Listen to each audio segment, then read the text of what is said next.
अस्सलाम वालेकुम। Exercise 12.7 start कर रहे हैं। एक्सरसाइज 12.7 का टॉपिक है एरिया ऑफ ट्रायंगल। ये ट्रायंगल का एरिया कैलकुलेट किया जाएगा इस एक्सरसाइज में डिफरेंट फार्मूलाज की हेल्प से। पहले हम ट्रायंगल को सॉल्व करने के क्वेश्चंस करते रहे। प्रीवियस एक्सरसाइज में क्वेश्चंस होते थे solve the given triangle. Solve the triangle का मतलब होता था कि उसके 6 एलिमेंट्स हमें कंप्लीट करने होते थे। 3 sides A B C find करनी होती थी और 3 angles alpha beta gamma find करने होते थे। 3 एलिमेंट्स गिवन होते थे, 3 हम फाइंड करते थे। अभी है एरिया ऑफ ट्रायंगल। तो एरिया ये है कि इस ट्रायंगल ने अपने अंदर कितना रीजन बाउंड कर रखा है, वो एरिया कहलाएगा। एरिया कैलकुलेट करने के लिए, इस ट्रायंगल का एरिया कैलकुलेट करने के लिए हमारे पास 3 केसेस हैं। ये डिपेंड करते हैं कि गिवन डेटा किस टाइप का है। केस नंबर 1 है, if 2 sides and 1 angle is given. अगर हमें किसी ट्रायंगल का 2 साइड्स गिवन है और 1 एंगल गिवन है, तब उस ट्रायंगल का एरिया कैसे फाइंड किया जाएगा। एरिया ऑफ ट्रायंगल के लिए ये नोटेशन यूज़ की जाती है। ये स्मॉल सी ट्रायंगल डाली जाती है, इसको पढ़ते हैं डेल्टा, और ये एरिया ऑफ ट्रायंगल को डिनोट करती है। तो 2 sides and 1 angle is given, first case है ये। अगर 2 साइड्स और 1 एंगल गिवन हो और एरिया कैलकुलेट करने का कहा जाए तो ये 3 फार्मूलाज हैं हमारे पास। इसमें फर्स्ट में है 1/2 times b into c sine alpha. Sides b c होंगी और अल्फ़ा एंगल अगर गिवन होगा तो ये फार्मूला यूज़ करेंगे। अगर साइड्स सी ए और बीटा एंगल गिवन होगा तो ये फार्मूला यूज़ करेंगे एरिया ऑफ ट्रायंगल के लिए। अगर साइड्स ए बी और गैमा एंगल गिवन होगा तो एरिया कैलकुलेट करने के लिए ये वाला फार्मूला यूज़ करेंगे। तो इस केस 1 में जब हमें 2 साइड्स और 1 एंगल गिवन हो तो ये 3 फार्मूलाज हैं। अब क्वेश्चन में जिस तरह का डेटा गिवन है वो देखकर हम डिसाइड करेंगे कि इन 3 में से कौन सा फार्मूला यूज़ होना है। बी सी साइड्स गिवन है तो फर्स्ट, ए साइड्स गिवन है तो सेकंड, ए बी और गैमा एंगल गिवन है तो थर्ड फार्मूला यूज़ होगा।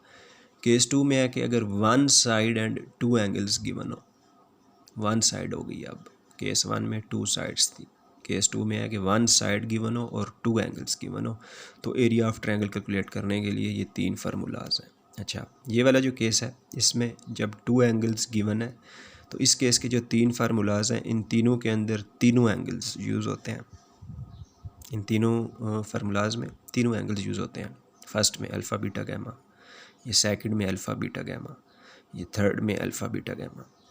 तो मसला नहीं है, जब 2 एंगल्स हमारे पास गिवन हो तो थर्ड एंगल इजीली फाइंड किया जा सकता है। तो ये वाला केस यूज़ करने के लिए किसी भी क्वेश्चन में जब हमें 2 एंगल्स गिवन होंगे, पहले हमें थर्ड एंगल फाइंड करना होगा, तब इनमें से कोई फार्मूला यूज़ होगा जब हमारे पास तीनों एंगल्स कंप्लीट हो जाएंगे। और बाकी इन फार्मूलाज में एक साइड जब गिवन है तो फार्मूला में हर उस गिवन साइड का स्केयर होता है। अगर ए साइड ए गिवन है तो ए स्केयर, साइड बी गिवन है तो बी स्केयर, उस साइड सी। और इन फार्मूलाज में सिमेट्री है, इनको याद करना कोई डिफ़िकल्ट नहीं है। अगर न्यूमिनेटर में ए स्केयर आ गया तो फिर साइन अल्फ़ा डिनोमिनेटर में विद 2 आएगा और बाकी 2 साइन ऊपर आएंगे। अगर बी स्केयर न्यूमिनेटर में आ गया तो इसके बदले का साइन बीटा डिनोमिनेटर में आएगा विद 2 और बाकी 2 साइंस न्यूमिनेटर में आएंगे। अगर सी स्केयर ऊपर आ गया तो इसके बदले का साइन गैमा डिनोमिनेटर में आएगा, बाकी 2 साइंस ऊपर आएंगे। और बाकी तीनों की शेप सेम है, हर फार्मूले में एक साइड का स्केयर और डिनोमिनेटर में 2 और तीनों साइंस। अब कौन से क्वेश्चन में कौन सा फार्मूला यूज़ होगा ये हमें गिवन साइड को देखकर मालूम पड़ेगा। अगर क्वेश्चन में साइड ए गिवन है तो पहला फार्मूला यूज़ होगा इस केस का। अगर क्वेश्चन में साइड बी गिवन है तो इस केस का ये सेकंड वाला फार्मूला यूज़ होगा। और अगर क्वेश्चन के अंदर साइड स्मॉल सी गिवन है तो इस केस का ये थर्ड वाला फार्मूला यूज़ होगा। उसके बाद केस नंबर 3 है कि अगर 3 साइड्स गिवन हो, तीनों साइड्स दे दी जाएँ, एंगल एक भी ना दिया गया हो और एरिया ऑफ ट्रायंगल फाइंड करना हो, तो उस एरिया केस के लिए ये फार्मूला है। Delta is equal to area of triangle equal to root of s into s minus a into s minus b into s minus c. अच्छा, ये वाला जो फार्मूला है केस 3 का, पहली बात है ए की फार्मूला है। केस 1 के 3 थे, केस 2 के भी 3 थे, केस 3 का कि जब 3 साइड्स गिवन हो, ए की फार्मूला, उस फार्मूले का स्पेशल नेम है, इसे बोलते हैं हीरोज़ फार्मूला। ये रूट वाला एरिया ऑफ ट्रायंगल का फार्मूला है विद एस, इसका नेम है हीरोज़ फार्मूला। जब भी हीरो फार्मूला डिमांड किया जाए तो ये यूज़ करना है। और अब इसमें एक नया अननोन वेरिएबल आ गया, स्मॉल एस। ये स्मॉल एस क्या है ये यहाँ पे एंड में बता दिया, where small S equal to A plus B plus C divided by 2। ये जो एस इस फार्मूले में यूज़ हो रहा है, ये क्या होता है, तीनों साइड्स का सम, तीनों साइड्स की लेंथ्स का सम होल डिवाइडेड बाई 2। तो इस फार्मूला को यूज़ करने के लिए पहले हमें एस फाइंड करना पड़ेगा। तो पहले एस इस फार्मूले से फाइंड किया करेंगे, फिर ये वाला फार्मूला यूज़ करके एरिया ऑफ ट्रायंगल का आंसर बताया करेंगे। तो ये स्टार्ट हो रही है एक्सरसाइज 12.7। एरिया ऑफ ट्रायंगल की एक ही एक्सरसाइज है, इंपॉर्टेंट है, इसे हम देखेंगे।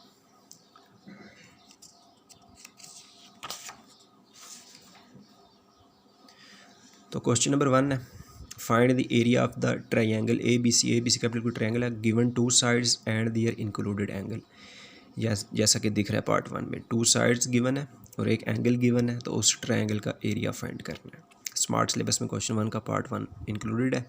तो साइड ए और बी गिवन और गैमा एंगल गिवन है, मतलब है कि 2 साइड्स गिवन और गैमा एंगल गिवन है।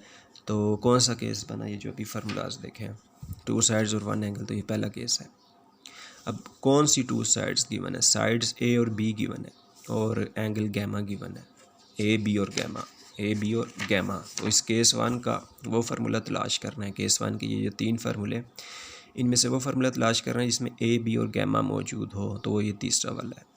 तो केस 3 का भी ये तीसरा वाला फार्मूला लिख लिया, delta is equal to 1/2 times A B sine gamma. फिर वैल्यूज़ पुट कर दी हैं कि ए की वैल्यू गिवन है 200, ये ए की जगह पे 200 वैल्यू पुट कर दी, बी की वैल्यू 120 गिवन है, बी की जगह 120 पुट कर दिया, और साइन के आगे गैमा एंगल लिखा हुआ है, गैमा एंगल हमें गिवन है 150 डिग्री, वो गैमा की जगह पर पुट कर दिया। और आगे बेसिक सिंप्लीफिकेशन 200 से कैंसिल हो जाएगा, ये 100 रह जाएगा, 120 as it is, and sine of 150 degree sine of 150 degree calculator से फाइंड करें, ये 0.5 आ जाता है। अब इन 3 नंबर्स को कैलकुलेटर से मल्टीप्लाई कर दें, 6000 बन जाता है। 6000 उस ट्रायंगल का एरिया है। तो फिर एरिया की एक यूनिट भी होती है, एरिया की यूनिट हमेशा स्क्वायर के साथ होती है, क्योंकि जो हमें लेंथ्स दी हुई हैं उनके साथ उसने यूनिट्स नहीं दिए हुए, तो हम सिंपली लिखेंगे square unit. Square unit word का मतलब है कि अगर साइड्स की यूनिट्स मीटर थी ना, तो यहाँ पे आएगा मीटर स्क्वायर। अगर साइड्स की यूनिट सेंटीमीटर थी, तो यहाँ पे जो यूनिट आएगा सेंटीमीटर स्क्वायर। तो एरिया ऑफ ट्रायंगल के आंसर के साथ सिंपली स्क्वायर यूनिट लिख लेना है। फिर इसी क्वेश्चन का पार्ट 2 है, साइड्स बी सी और अल्फा एंगल गिवन है, बी सी और अल्फा एंगल गिवन है। तो कौन सा केस बना, 2 sides and 1 angle is given, तो हमें एरिया ऑफ ट्रायंगल फाइंड करना है। 2 साइड्स 1 एंगल, अगेन केस 1 बनता है, इसमें 2 साइड्स और 1 एंगल होते हैं। तो अब हैं कौन कौन सी, बी और सी साइड्स हैं और अल्फा एंगल गिवन है। तो ऐसा फार्मूला तलाश करना है जिसमें बी सी और अल्फा यूज़ होते हो, तो वो ये फर्स्ट वाला है, फर्स्ट केस का फर्स्ट वाला formula, delta is equal to 1/2 times B C sine alpha, ये लिख लिया है अभी ये। उसके बाद बी की वैल्यू पुट कर दी, गिवन थी, सी की वैल्यू 45 गिवन है, पुट कर दी है, और साइन के बाद अल्फ़ा की वैल्यू गिवन है 30 डिग्री 50 मिनट्स, वो पुट कर दिया। अब ये दोनों नंबर तो आड हैं, ये 2 के साथ कैंसिल होते नहीं हैं, इन दोनों को आपस में कैलकुलेटर से मल्टीप्लाई कर दिया, 1665 बनता है, और ये वाला साइन फाइंड किया कैलकुलेटर से।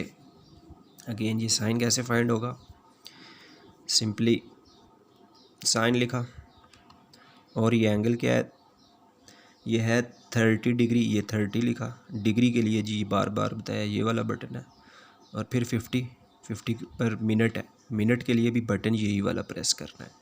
ये सेकंड टाइम जो है डिग्री का सिंबल होगा, लेकिन सेकंड टाइम ऑटोमेटिकली ये मिनट ही होता है, और इक्वल टू प्रेस कर दिया, तो ये बनता है 0.51। अब ये लॉन्ग वैल्यू है, इसको राउंड ऑफ करेंगे, 0.51 ले लिया, ये लिखा, और इन दोनों को सिंपल मल्टीप्लाई कर दिया, अगेन कैलकुलेटर से ये बनता है।